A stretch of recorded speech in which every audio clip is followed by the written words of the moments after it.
Hello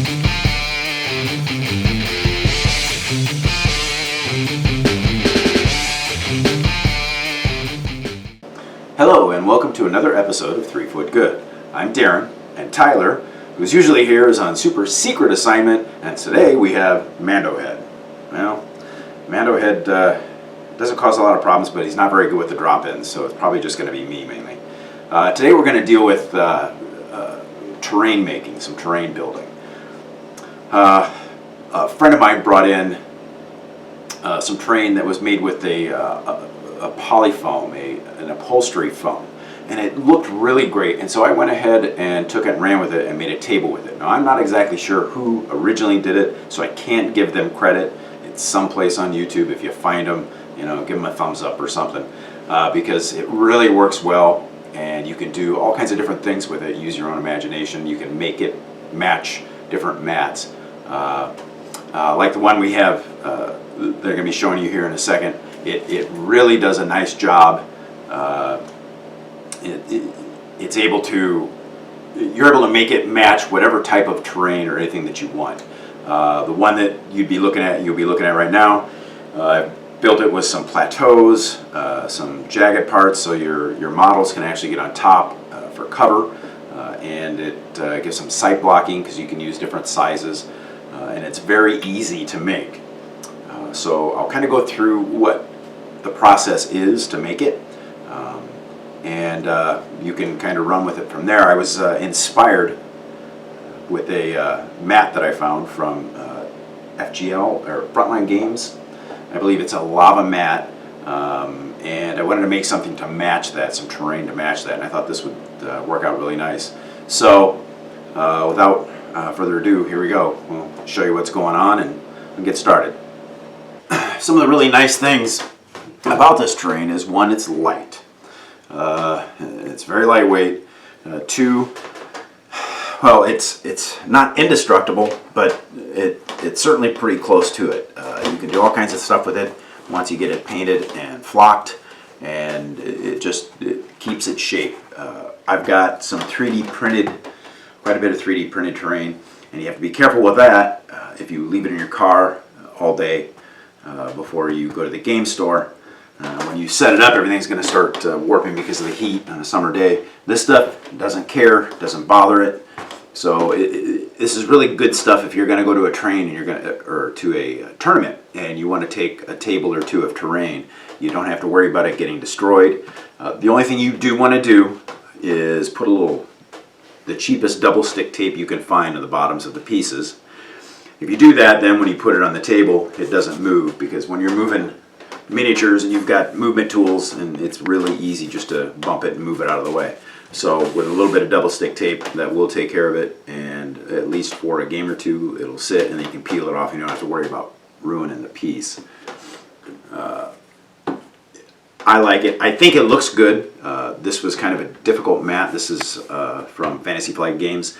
It was kind of a difficult mat to find what I wanted to match it to make it look good. And with this, you can use any kind of just rattle can paint. So you can find thousands of different pieces of different colors of rattle can paint, with a little bit of dry brushing to help bring out the contours of the piece.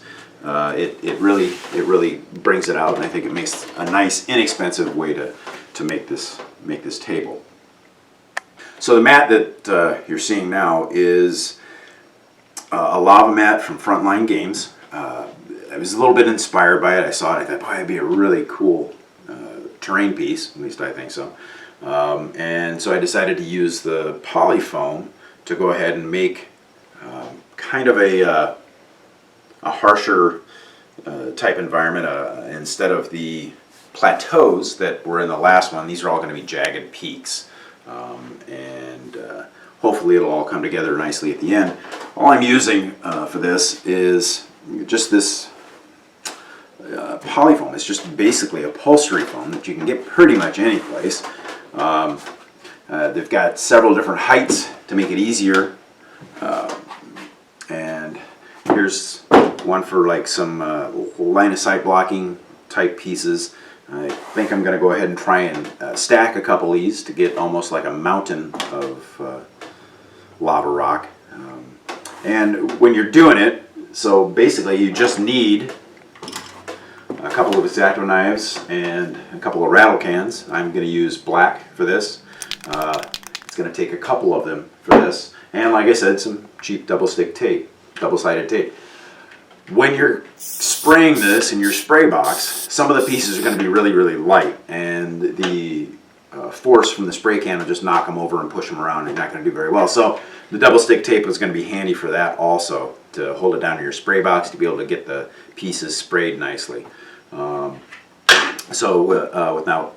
much more, we'll go ahead and cut a couple of pieces so you can see.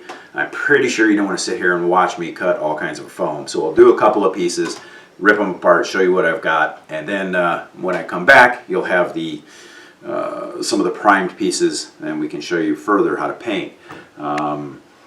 It is a very, very thirsty foam, so it will take a lot more paint than what you think. It'll take extra coats. You'll have to spin it around and do things. Kind of like when you're priming a Mini, you've got to spin it around. This is very, very thirsty, so it's going to take more paint than what you think. It will not melt it, or at least it hasn't yet, but I've tried it. So I'll go ahead and cut some. It's really, really easy to do. With the thicker pieces, I use a bigger knife, and we're just going to kind of cut a piece out. And don't be gentle.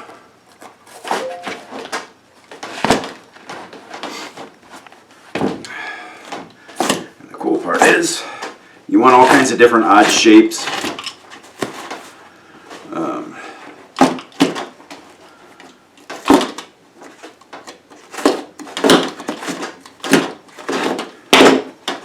And we're just going to rip it, just like that. Now,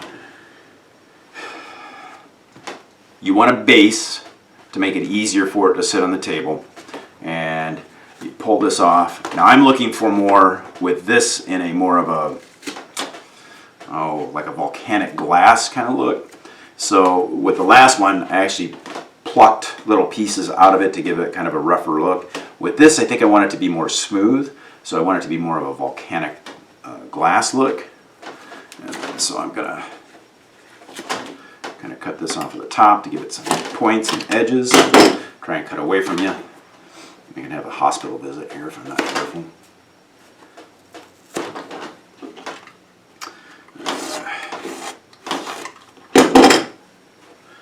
And pull it out. And then you can come up with something like this. Now this is an end piece, but that's what we're going to do through all of this to make nice jagged rock and cliff looking pieces with the different heights. I'm actually going to cut out a pretty decent size and put one on top, and we'll see what that looks like. So when I get done cutting all this, now that you've seen how it is, and it does make a bit of a mess, so your significant other is going to be mad at you, so you want to have a nice garbage bag. And the fun part about it is there's a lot of static electricity, so when you go to pick it up and clean it up, it sticks to crap. So it takes a little bit to clean up. But it is an inexpensive way to make a really nice looking piece of terrain. When I come back, I should have a bunch of this cut up, and then we'll take it and prime it after I show you what it looks like when it's all cut. So here we are, a couple days into it. And instead of doing the whole thing here, I'm showing you kind of a step-by-step process on how this works out. So first off, as you can see, the beginning part of the table, it's just the basic foam that's been cut and pulled apart. You can see what it looks like and kind of the look I was going for. And then as you move down the table a little bit, you can see the foam that has just been primered. Just a heads up, I am not all the way done, and I am like a can and a half in. I told you it was pretty thirsty, so it'll probably be a 3 rattle can project. Then from there, I just did one red dry brush on it, and it gave me a nice look. But it wasn't exactly the look I was going for. I was hoping to get a little bit more out of it. So then, as another step, I added a gray dry brush to it, and I think that a little lighter, and I think that helped bring out what I was going for. And actually all I was going for was to match this mat that I purchased a little bit better. And I think it succeeded, in my opinion anyway. And then after that, you can see I added some lava flows to it. And once I added the lava flows to it, it was still a little bright after I added the gray.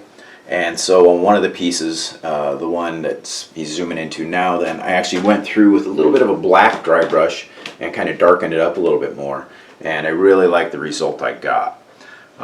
So now it's the hard part. Now I've just got to go through and finish it all to get the table done. But I wanted you to see kind of a step-by-step process on how I did it and how it looks as it's going through.